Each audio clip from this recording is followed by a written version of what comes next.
Failures aren't welcome here. Dad's voice cut through the Christmas dinner conversation like a steel blade. The Mitchell name stands for excellence, not excuses. I sat at the far end of our family's massive dining table, watching steam rise from my untouched turkey as Dad continued his annual lecture on success. My brother Thomas and sister Catherine nodded along, perfect pictures of Mitchell achievement in their designer clothes and executive positions. "Look at your sister," Dad gestured to Catherine. "Youngest VP in Morgan Stanley's history. And Thomas just closed that deal with Singapore. That's what Mitchell's success looks like." Not like me was the unspoken addition. Not like Sarah Mitchell, the failure who'd walked away from the family investment firm to start her own venture capital company. The disappointment who'd dared to believe in innovation over tradition. Speaking of success, Mom chimed in quickly, trying to smooth over the tension. "Catherine, tell us about the merger." Yes, the merger. The only topic more popular at Mitchell family gatherings than my supposed failures. "It's going to be historic," Catherine preened. "Mitchell Financial merging with Global Investments will create the largest private investment firm in the country. Dad's legacy will be secured forever." I took a slow sip of water, thinking about the documents sitting in my office safe. Documents that could make or break that very merger. Documents they had no idea existed. "Of course," Thomas added smugly, "we still need regulatory approval. But with the Mitchell name behind it, that's just a formality. If only they knew." "Sarah could learn something from this," Dad said, finally acknowledging my existence. "This is what real business looks like. Not your little, what do you call it? Phoenix Venture Capital," I supplied quietly. "We focus on emerging technology and sustainable energy investments." Catherine rolled her eyes. "You mean you throw money at startups that no serious investor would touch?" "Someone has to believe in innovation," I replied, thinking of the revolutionary companies in my portfolio. Companies that were about to change everything. "Innovation," Dad scoffed. "The market doesn't need innovation.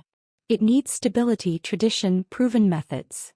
I thought about Mitchell Financial's outdated investment strategies, their resistance to technological change, their vulnerability to disruption. All weaknesses I'd tried to point out before leaving 3 years ago. "Times are changing, Dad," I said carefully. "The industry is evolving." "The industry is fine," he snapped. "We're about to become the largest firm in the country. What have you achieved with your evolution?" "More than you could imagine," I thought, remembering the morning's confidential news. But I just smiled and returned to my cooling dinner. "I saw your office the other day," Catherine continued, unable to resist twisting the knife. "That little space above the coffee shop? So quaint." My little space was actually just a front. Phoenix Venture Capital's real headquarters occupied the top 5 floors of a downtown skyscraper. But they didn't need to know that. "Not yet. It suits me," I said simply. "That's the problem," Dad declared. "You've always been too easily satisfied. No drive, no ambition. Just like your Aunt Marie." Aunt Marie, his sister who'd been similarly cast out for daring to challenge the Mitchell way of doing things. The same aunt who'd secretly backed my first investments, helping me build Phoenix into what it was today. "How is Aunt Marie?" I asked innocently. "Still running that little tech company in Silicon Valley?" Dad's face darkened. He hated being reminded that his rejected sister now ran one of the most successful technology firms in the world. "We're not discussing Marie," he said firmly. "We're discussing your continued disappointment of this family's expectations." "And what expectations are those?" I finally put down my fork. "That I follow the same outdated strategies? That I ignore market changes? That I prioritize appearance over actual innovation?" The table fell silent. I never challenged Dad directly. It wasn't the Mitchell way. "How dare you," he started, but I wasn't finished. "Did you know that sustainable energy investments saw a 300% return last quarter? That AI startups are revolutionizing financial services? That blockchain technology is transforming investment banking?" Trendy buzzwords, Thomas dismissed. "Real investment is about." "About what?" I interrupted. "About doing things the same way they've been done for 40 years? About ignoring change until it's too late." "Enough." Dad's fist hit the table, making the crystal glasses jump. "This is exactly why you'll never be part of Mitchell Financial. You don't understand real business. I stood up slowly, smoothing my simple dress. No, Dad. I understand business too well. That's why I left. To fail on your own? Catherine smirked. To succeed on my own terms, I corrected her. And speaking of success, how's the merger's regulatory review going? Catherine's smirk faltered slightly. It's proceeding as expected. I nodded, gathering my things. Well, I should go. My little office has some work that needs attention. Running away again? Dad called after me. That's what failures do. I paused at the door, thinking of tomorrow morning's announcement. Of the chaos it would cause in their perfectly ordered world. No, Dad. Sometimes failures just know something you don't. Back in my real office, the one with the city view and my name on the door, I reviewed the situation one last time. 3 years of careful planning had led to this moment. My phone buzzed with a text from Aunt Marie. Everything in place? Yes, I replied. They have no idea. While Mitchell Financial had been busy maintaining traditions, I'd been quietly building the largest technology investment fund in the country. While they dismissed sustainable energy as a fad, Phoenix Venture Capital had become the leading investor in clean tech innovation. And now, just as they were celebrating their merger with Global Investments, they were about to discover that Global's board had secretly agreed to sell controlling interest to a different buyer. To Phoenix Venture Capital. To me. My assistant knocked softly. Ms. Mitchell? The papers are ready for your signature. I looked at the documents that would give me control not just of Global Investments, but of any merger they might attempt. The same documents that would force Mitchell Financial to either modernize or become obsolete. One small detail they missed, I murmured, picking up my pen. The failure they dismissed now owns their future. The signature took less than a second. The aftermath would last much longer. Should I send the press release? My assistant asked. No, I smiled, thinking of tomorrow's family breakfast, another Mitchell tradition I usually skipped. Let's deliver the news in person. After all, family should hear these things face to face. Sometimes the best revenge isn't proving them wrong. It's letting them discover just how right you've been all along.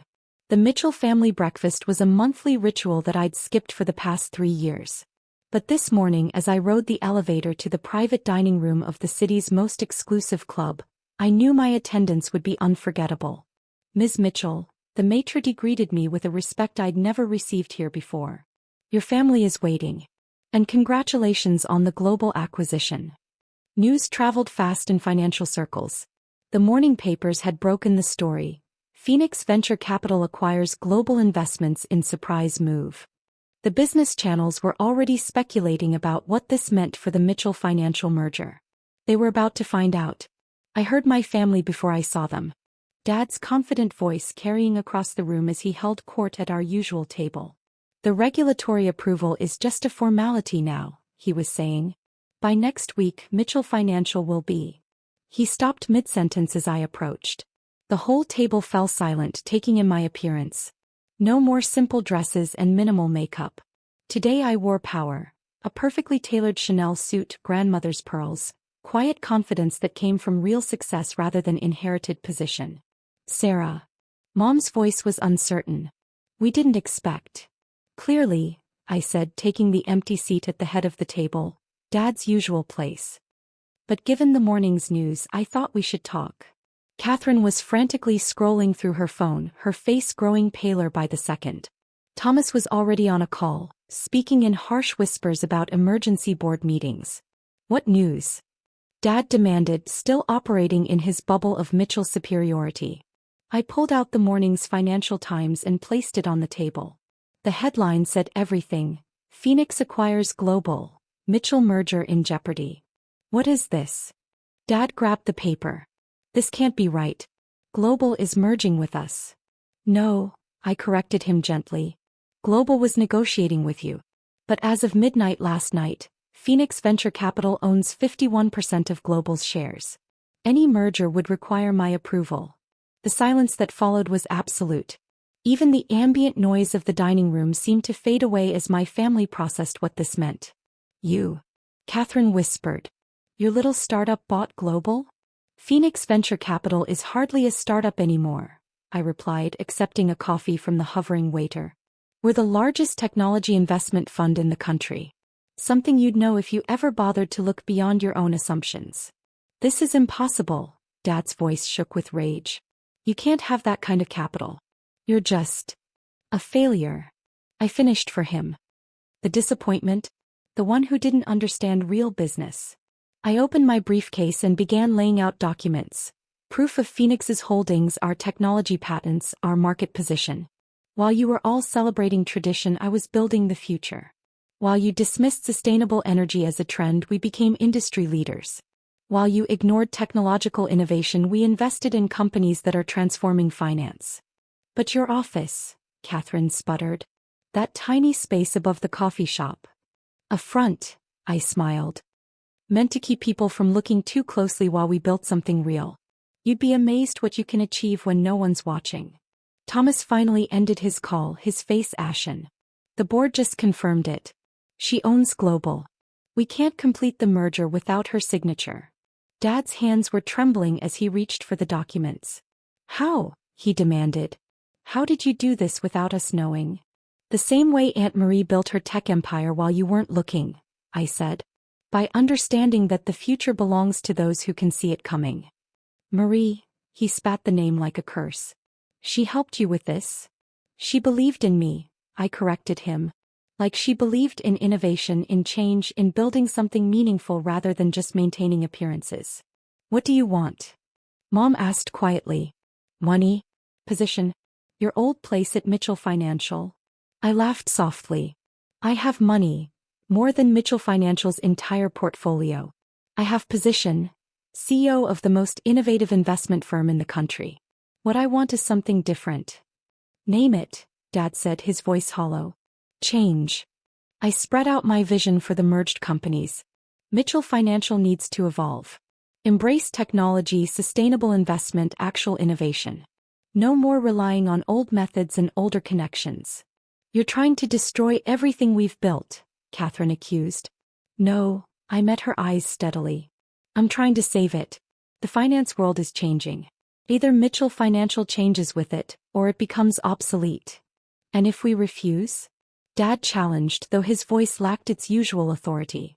Then Phoenix acquires more of Global's shares, takes complete control and proceeds without you.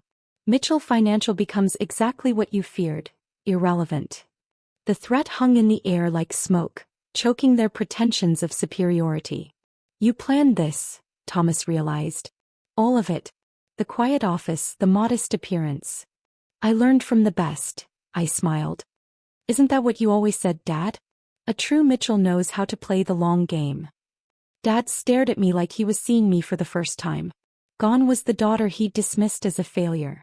In her place sat someone who'd outmaneuvered him at his own game. What are your terms? He finally asked. I pulled out the merger agreement. The real one, not the version they'd been celebrating. Mitchell Financial modernizes. Completely. New technology, new investment strategies, new approaches to market analysis. No more relying on golf club connections and family names. And in return? The merger proceeds with Phoenix as the controlling partner. Mitchell Financial becomes part of something larger, something focused on actual innovation rather than just tradition. You'll destroy our reputation, Catherine protested. I'll save it, I corrected her. The question is whether you're all willing to admit that the failure might actually know what she's doing. The next hour was tense with negotiations, but the outcome was never really in doubt. They needed this merger. Without it, Mitchell Financial would slowly fade into irrelevance, another old money firm that couldn't adapt to changing times. Finally, Dad picked up the pen. Before you sign, I said quietly, remember Christmas dinner. Remember telling me I didn't understand real business. Remember dismissing everything I tried to tell you about the future of finance. He paused, pen hovering over paper. Because this is real business, Dad. This is what success actually looks like. Not maintaining traditions but building something meaningful. Not excluding innovation but embracing it. The signature took less than a second. The change it represented would last generations. One by one they left the breakfast table. Dad looking older but perhaps wiser, Catherine and Thomas struggling to process their new reality. Mom lingered behind, studying me with new eyes. Marie would be proud, she said softly. She is, I replied. She's joining the board next month. The news made headlines for weeks. Mitchell Financial modernizes in landmark merger. Phoenix rising. How Sarah Mitchell transformed investment banking. Family firms face new reality in tech age. I kept my office above the coffee shop, a reminder of where I'd started and what I'd built while they weren't looking. But now it was just one of many Phoenix locations, each focused on different aspects of modern finance. Dad adapted, slowly but surely, finally seeing the value in the changes he'd once dismissed. Catherine and Thomas learned to respect innovation rather than fear it. The Mitchell name came to stand for something new, not just tradition but transformation. A year later, at the merged company's first annual meeting, I stood at the podium looking out at faces that once doubted me. Success isn't about maintaining what exists, I told them. It's about building what comes next. It's not about excluding change but embracing it. Not about avoiding failure but learning from it. I saw Dad in the audience, finally proud for the right reasons. Saw my siblings understanding at last that real business meant real innovation. Sometimes, I concluded, the ones they call failures are just succeeding at something they don't understand yet. Sometimes the future belongs not to those who protect the past, but to those who can imagine what comes next. The standing ovation wasn't just for me. It was for every person who'd ever been dismissed, doubted, called a failure for seeing beyond the present moment. Sometimes the best revenge isn't proving them wrong. It's proving yourself right. Sometimes the failure they dismiss becomes the success they can't ignore. And sometimes, just sometimes, the signature they need most belongs to the person they trusted least. That's not just success. That's justice.